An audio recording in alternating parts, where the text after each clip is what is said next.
Okay, today I'm going to talk to you on how to make bread. This recipe is really simple, and I want to show you kind of what I wrote in the blog because sometimes you may not understand it. So the first thing we need to do is put in yeast.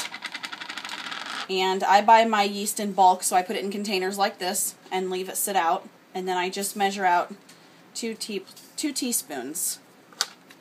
Okay, and then when you put in the hot water, make sure that it's warm, not too hot, or you'll kill your yeast. And a good way to test that is to stick your elbow in the water like you would for a baby's bath, and make sure that the water is an okay temperature and not hurting your elbow and burning you. Okay, so salt measure is very technical. You just put some in your hand, dump some in. Okay, raw, fresh from the morning cow milk. There it is. Okay, you can let your yeast sit if you want to, but I found it really doesn't make that much of a difference. Okay, so this is what I was talking about. I have a 1/2 cup measure, but we're only using a 1/4 cup of oil. So what you want to do is just kind of fill this up and eyeball it until it's about halfway, and then give a good swirl all the way around your cup and dump that in. Now when you pour your honey in, all of this will slip out. So I'm going to use raw natural honey, and it comes from my hometown, a friend of mine, so I'm going to put a plug in for her business. It's the Vintage Honeybee. So go ahead and zoom in on that, my boy. My boy's helping me record. Okay, they're willing to ship, and they have reasonable prices. They don't heat the honey at all. They just filter it as best they can to get all the bee parts out.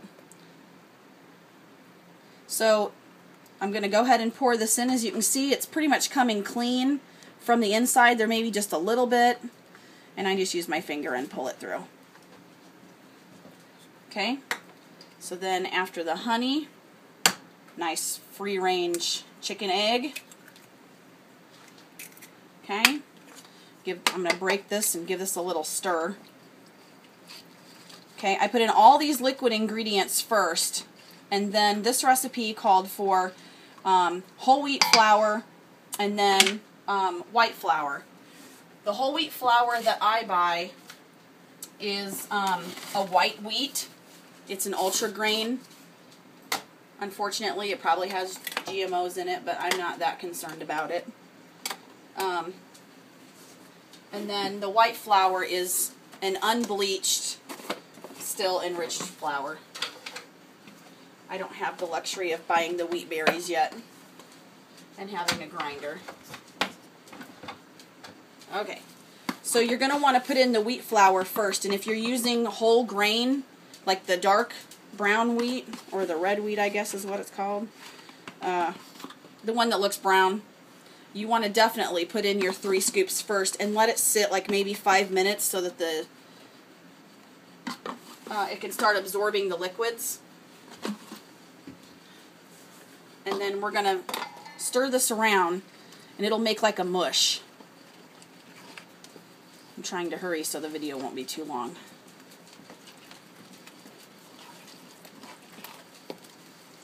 Okay.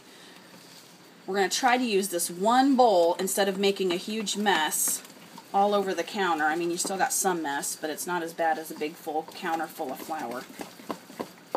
Just try to smush this goop as much as you can to get the lumps out.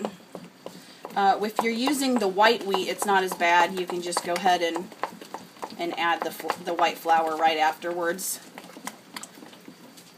But like I said, if you're using the brown flour, the brown wheat flour, you really have to let it sit for just a little bit. It helps the gluten develop and all that good stuff. Okay. So now I have a feeling I'm going to run out of white flour as I'm doing this.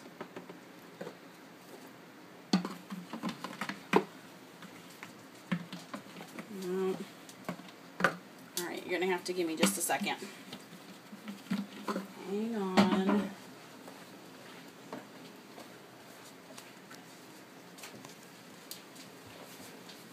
I buy 50-pound bags, and then I put them in these containers like this and mark them as white or wheat. That way I can keep them in the freezer if I want to. or just on the shelf in my pantry. And the 50-pound bags are cheaper. Okay, so I put in 3, but you want to leave your flour out because you'll probably need a little bit more. Alright. So what I was talking about in the bowl is once you have this goop, you're going to kind of knead it with the spoon. Just push it in to the middle. And just keep turning your bowl slowly. And sometimes I go around the outside. Then I keep going just like this all the way around. And you'll see it'll start forming a ball soon.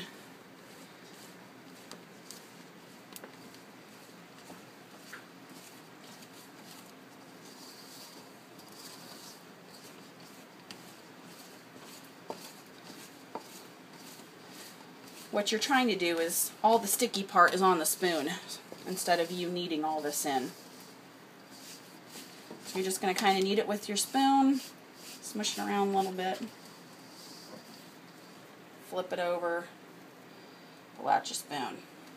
This is where it gets gross, but just grab some more flour, put it over the top of this, and then just start smushing. And what I do is I gather and kind of keep it, if you need more flour, get it. I try to keep it in a ball as much as possible and make sure that I'm shoving flour up underneath and tucking this floured edge under the bottom. And then you can just give it a half flip and push, and then start your kneading where you pull it in, give it a push, pull it in, give it a push. And you just do this all the way around, adding more flour if you need to. Don't add too much because you want the dough to be slightly sticky where it's not sticking really to your hands. I mean, this is pretty good still. You wouldn't want too much flour in the dough ball. The least amount of flour, the better.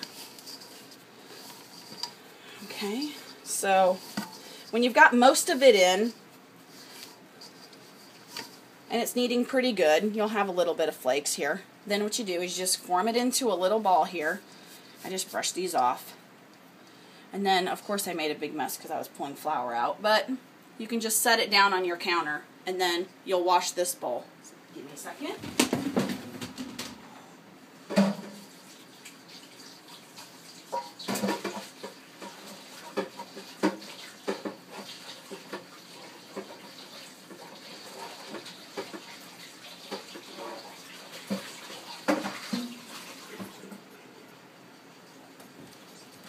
Okay, so when your bowl is washed, you're going to need a spray, like some spray pan or a lightly oiled pan. And you're going to spray the inside of the bowl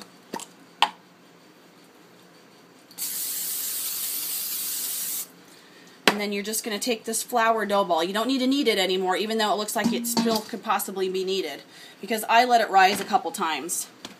So I just set it in there, then I spray the top. Okay, this keeps it from sticking. This keeps it from sticking to the towel. And I also have a towel that is just for bread making. It doesn't wash dishes. It doesn't do anything else. It's just for bread. Okay, so what I'm going to do is basically heat up with hot water and maybe even a microwave the middle part of this towel. And then I'll drape it over and put it on my dehydrator and turn the dehydrator on so that it'll stay warm. And I let it rise for probably about an hour, so I'll meet you back then. Okay, it's actually been more than an hour, but I'm just going to show you. When your dough gets about this big, it's going to look a little rough the first time, but you'll want to sit there and punch it down. And I try to get all the air bubbles out. And then I just start rolling it into a ball. And then I'll just flip it over and respray the top and then put my towel over it and set it back out until it rises again. So then once it rises, you're going to punch it down again the second time. And then when you get done punching it down, you're going to roll the dough like this in the pan until it's long. Then you want to take and break it in half and just kind of fold in the edges and just let the weight of this fall down. Then flip it over until it's like that. It'll kind of form your loaf. Okay? And you can do the same thing with the other one. Just fold it in back. Try to make sure you have all the air bubbles out, so squeeze it if you need to until it makes the two loaves. Okay? Then you're going to spray your loaf pans.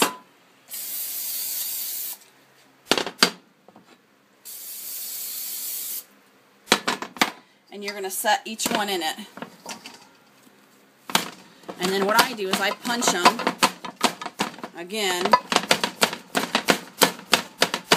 and then just kind of tuck the edges around to make them more like a loaf. Once you get that done, you can spray the tops again and put your towel over them until they rise almost to the top. And then you can put them in the oven. When you are cooking them and put them in the oven, you want to leave them in. Let's say these are already risen. Put them in and set your timer for 15 minutes on 350. When you're done, take a sheet of aluminum foil and put it over the top and then set your timer for 25. When your bread's done, you want to pull it out, and that's where we'll pick up next. Okay, so when it comes out of the oven, this is a little darker than what it was because I forgot and didn't watch my time, so it actually went 25 minutes, oops, without the foil, and then went 15 with foil. So when you make it, put the foil on after 15 minutes. You're going to want to take them out of the glass right away, otherwise the bottoms will get all moist and gross and squishy. And when you get done, when they're still hot, in order to make the really soft crust like you see at the grocery stores, you need to rub the tops with butter. And then wait until the loaves completely cool before you put them away or cut them. So I hope you enjoyed this video, and I look forward to making more. Thanks.